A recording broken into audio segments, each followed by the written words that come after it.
This is Going Beyond Testing. I'm Mark Alyn. We are talking with NJ Labs CEO Sandra Lee. We're going to talk about potency.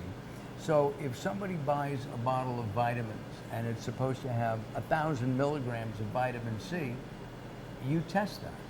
Yes. Potency is huge, especially in the supplement industry, but also in the pharmaceutical. You want to make sure that you're getting the right dose, right? You don't want to underdose and you don't want to overdose on things, and that's why potency is so important. But in order to test for potency, it's incredibly critical to make sure you use the right method, because if you just do a single component testing, it can pass. 3 months later, it could pass again. Another 2 months later, it could suddenly fail. But why, right? Whoa. And why is that? Using inappropriate method, not inappropriate, but not using the right method can skew results. We mentioned that science changes constantly. You have all kinds of equipment here, and you're constantly upgrading. You're constantly looking at different things. Is that one of the things that sets NJ Labs apart? Is the fact that you don't do just the basic. You want to do the best you can. Yes, definitely.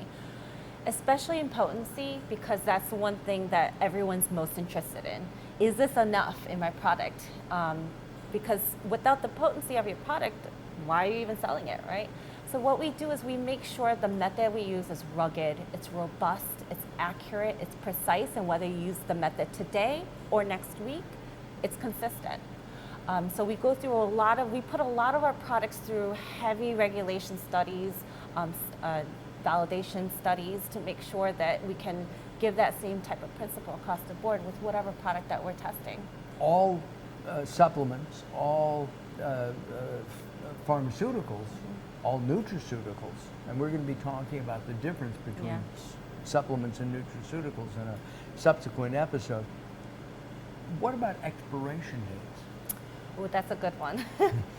Expiration dates and shelf life are two types of phrasing that comes up quite a bit, right? Pharmaceutical products have hard expiration date, right? When you're taking Tylenol or cough medicine, you always check to see if it's, within expiration date. But how do they come up with those dates? A lot of people who aren't familiar with stability studies will have that type of question. So what you're supposed to do is, in order to set an expiration date, you need to have two things going on at the same time. One is accelerated and one is control room studies. The accelerated at initial 1, 2, 3, and 6 months allows you, if it passes everything at every time interval, it allows you to set a 2-year expiration, because what you're doing during accelerated is you're stressing the sample out to see if it's degrading, and you test for degradation and potency at every time point. So even supplements that are, say, minerals, I mean, they're rocks, okay? They're calcium, a calcium supplement, and there are many on the market, but it's a rock. Does that lose efficacy or potency? So it depends on the formula, depends on the product itself, right? So while you have a 2-year expiration date, at the same time, while still on the market, you're supposed to supplement it with real-time stability studies, which is control room temperature, CRT. So if you want 2 years, you need to test at 3, 6, 9, 12, sometimes 18 at 24 months to support that data. But what happens is, depending on how many ingredients you mix together, they somehow can interact at one point or another at certain humidity, certain temperature, certain packaging. So you never really know. That's why you need that. That's why you need to consistently test all your products. Do you recommend to your clients how to do that, how to store it, how to make sure that the potency is as good as day one as it would be in 24 months? We work with the clients. We don't tell them what to do or what not to do. We can only advise. If they come to us and ask us, hey, we know nothing about this, what should we do? There are guidelines like the ICH guidelines, international standards. The FDA has guidelines. USP, United States Pharmacopoeia, has guidelines. There's so much information out there that we are familiar with, and we kind of instruct them in such a way that, hey, this is the information. You should take this information and discuss amongst your team what you want to do with your product. I remember an incident years ago, and I don't think this would be exactly testing, but I think we can use it as an analogy. Somebody opened a bottle of vitamins and counted the vitamins. And on the bottle it said 60 or 100, and he counted 58 or 98. He thought, gee, that's weird. He bought another bottle, and it was the same type of thing. This isn't, to me, it's an analogy of what's on that label needs to be in the bottle. Yes. My first initial thought is, I paid for 60 tablets, so why aren't I getting the 60 tablets, right? I want some of my money back. But the thing is, on these labels, you should report it. If you run into those issues, there's definitely a number or website that you can call into or to let them know, hey, this happened. But outside of the testing laboratory, all manufacturers should validate their process, right? You want consistency. You want to make sure that if you put on your label that there should be 60 tablets in your bottle, that you're consistently able to put 60 tablets in a bottle.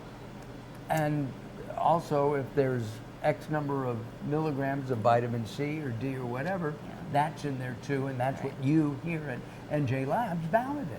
Yes. You should really test the raw materials that you're buying to put into your product, because you don't want to wait until the very end after you spent all this time and money making your product to find out there was a problem with that material. You want to actually verify or validate your supplier, right? So you don't want to just buy from anybody, you want to qualify them. And a way to do that is by testing the first 3 batches that you order from them in the shipments fully. Whatever's on the certificate of analysis, just test everything. And you can use third-party laboratories or in-house laboratories. It does not matter, as long as you verify and you qualify that supplier. Once they pass that, then they're good to use. But you want to make sure that even if you trust them, you always verify everything. That's FDA's model, trust but verify. That's with laboratories, manufacturing, packaging, label, everything. Verification then is again at the heart of NJ Labs. Integrity of the test method is important, and verification helps demonstrate that. We're going to be talking more about verification and different kinds of problems that supplements and nutraceuticals and even pharmaceuticals can have. I mean, there are things like mold and bacteria and things like that. And we'll find out more about that in a subsequent edition. If you want any information about NJ Labs, we have up right now our website, and you can go to the website and you can tour that. You can actually tour the facility. Sandra would love to show you around and explain what all this stuff is all about, right? Yes. Absolutely. All right, I'm Mark Alyn, and this is Going Beyond Testing. We'll be back.